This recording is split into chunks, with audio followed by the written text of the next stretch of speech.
adalah salah satu orang yang mungkin bisa saya bilang paling kompeten nih untuk menjawab mewakili Kementerian Keagamaan ya. Karena kan gereja salah satu, atau maksud saya Kristen ini salah satu agama yang diakui oleh pemerintah dan di bawah naungan Kementerian Agama.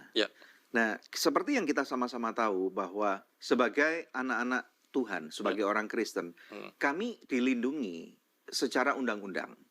Tetapi nyatanya walaupun ada banyak revisi undang-undang yang sudah lebih pro untuk membela supaya gereja atau persekutuan doa tidak ditutup. Nah, faktanya di lapangan hal itu tidak menunjukkan kemudahan begitu saja terjadi. Nah, jadi kita bersyukur kita punya KUHP, Pak, Kitab Undang Hukum Pidana yang kemarin Januari disahkan 2026 itu di atas SKB sebetulnya. Kalau kita paham konteks 303 pasal 303 dan 304 barang siapa yang mengganggu menghina kemudian melarang umat lain beribadah, ancamannya pidana, Pak. Pidananya berapa parah, Pak?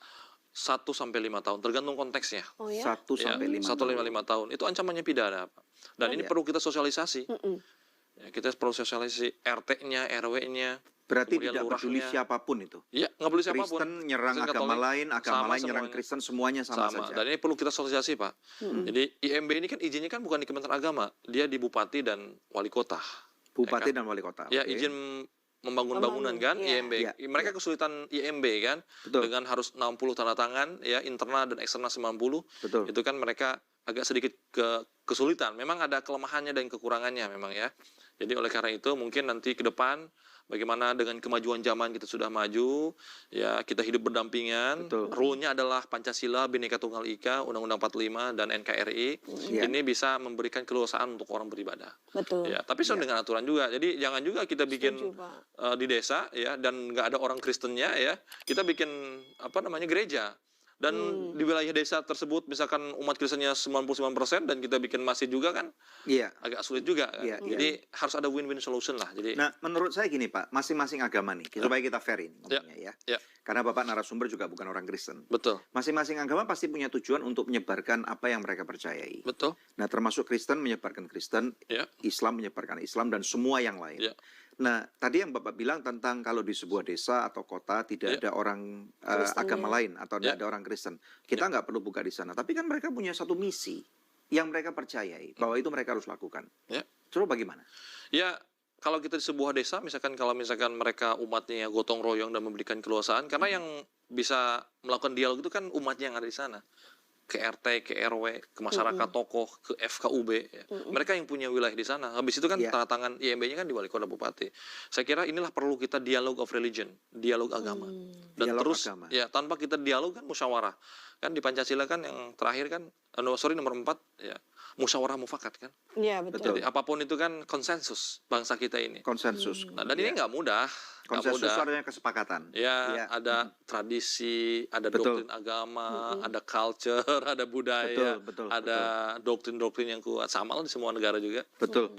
Jadi saya kira inilah tugasnya umat manusia memberikan warna baru terhadap kerukunan umat berbangsa. Nah, tentunya kami mengucap syukur ya Pak, karena hak-hak kami sebagai umat beragama itu dilindungi oleh pemerintah dengan diterbitkannya KUHP yang baru itu. Yang baru ini, berarti kan hak untuk beribadah itu tidak bisa diganggu gugat oleh orang dari agama lain gitu ya Pak. Tetapi orang Kristen juga harus mengingat bahwa untuk memenuhi syarat tadi jangan sampai orang Kristennya sendiri mendirikan gereja tanpa memenuhi aturan-aturan yang ada. Mungkin bisa disosialisasikan gitu Pak. Sama kita juga saya turun di Tomohon udah 30 tahun nih.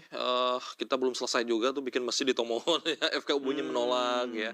Dan wali kotanya belum tanda tangan. Ketika bikin masjid di NTT saya juga ngurus di sana, di Bali juga susah juga. Jadi ketika bikin gereja di Jabodetabek susah juga. Jadi di Bandung, Bekasi. Jadi saya kira ini perlu kedewasaan cara berpikir ya. Kemudian juga kita harus dengan ilmu pengetahuan dan sosialisasi cara pandang demokrasi dengan kebangsaan dan agama itu perlu dipupuk oleh para pastor, pendeta, romo, ustadz, kiai. Makanya kita ada program, kita ingin Istiqlal ini sebagai wajah dunia mengirimkan tokoh-tokoh ulama muda ke Amerika, dia merasakan as being minority di Amerika Serikat. Kan ketika saya di Dublin kan 99% kan mereka Kristen kan di sana. Irlandia, saya kan Muslim, jadi hanya few percent of Muslim kan. Jadi saya bangga dan bersyukur.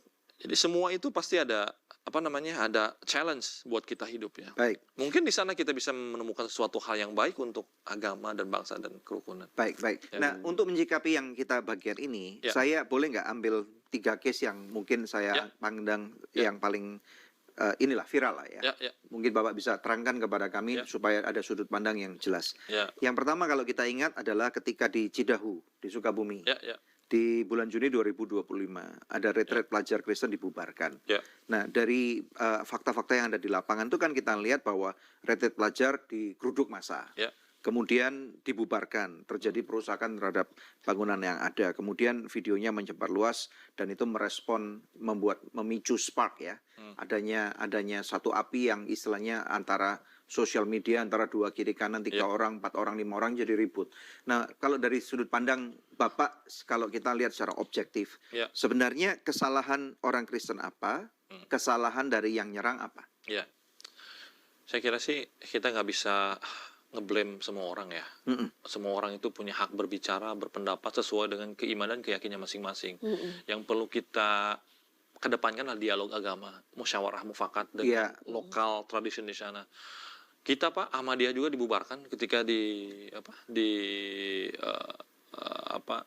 Jawa Tengah, kemudian Syiah juga dibubarkan kalau ada acara juga. Jadi this is the matter of how we can pursue our dialogue. Yang membubarkan siapa? Ya mereka kan orang-orang bahwa ajarannya kan menyimpang dari ajaran Islam. Ya contoh Ahmadiyah, Syiah di benak mereka. Jadi mereka, di antara Islam sendiri ada fraksi-fraksi yang dianggap banyak, Pak. tidak diterima. Tidak diterima, sama di Yahudi juga ada Orthodox, ada traditions kan, di Kristen juga sama, Katolik ada Orthodox, ada Evangelis, ada Reform, ada Baptis, semuanya sama. Di Islam apalagi juga banyak. Tapi kalau dalam kasus itu tadi Pak, retret pelajar itu apakah kesalahannya terletak pada mereka nggak punya izin atau apa gitu maksudnya? Ya, kadang di kita, di kedua belah pihak ini kan, kadang menggampangkan izin misalkan. Kan. Kadang di wilayahnya karena memang sudah dekat dengan RT RW-nya, kadang dikomporin dengan orang luar. Dan di luar itu kan wilayah itu. Biasanya dikomporin, contoh di Tangerang, di Pouk, dan di Gereja Bantul kan GMS, itu kan yang mengomporin orang luar. Di Solo saya juga kan, Gereja Nusukan, saya juga turun. Dan itu dikomporin oleh orang luar, Pak. Supaya izinnya nggak terbit. Orang luar Solo maksudnya? Luar gitu. dari kecamatan, distrik itu sendiri. Okay. Biasanya orang luar yang bisa ngomong, oh itu ada pemurtadan, itu ada missionary ya. Biasanya begitu orang-orang. Tapi apapun itu konteksnya hari ini adalah, mari kita kedepankan dialog musyawarah, Pak. Jadi kita punya FKUB, kita ada punya MUI, kita punya ormas-ormas di Kristen Katolik. Jadi orang-orang Indonesia itu jangan berantem terus gitu loh. Setuju itu Pak. Seharusnya dong. Jadi maksudnya kalau dialog musyawarah misalkan tadi itu mau mengadakan retret pelajar, apakah perlu minta izin dulu ke tokoh-tokoh agama setempat gitu maksudnya? Kalau misalkan mereka hakul yakinnya bahwa di wilayah itu harus ada izin dari tokoh agama masyarakat, ya kita ikuti kan. Ada kan? Maksudnya kulon nuwun, Pak saya mau bikin acara ini gitu. Cuman kan agak susah ya Pak, kan kami sebagai orang Kristen sering mengadakan retreat.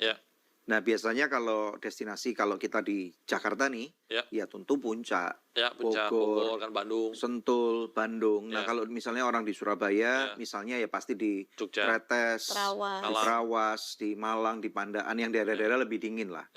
Nah lalu bagaimana kita bisa tahu, sedangkan kan kita misalnya menyewa villa yang gede atau hotel nih, istilahnya kan itu kita sebagai end user dan mereka kita dianggap pihak ketiga nih seharusnya. Lalu bagaimana nih dalam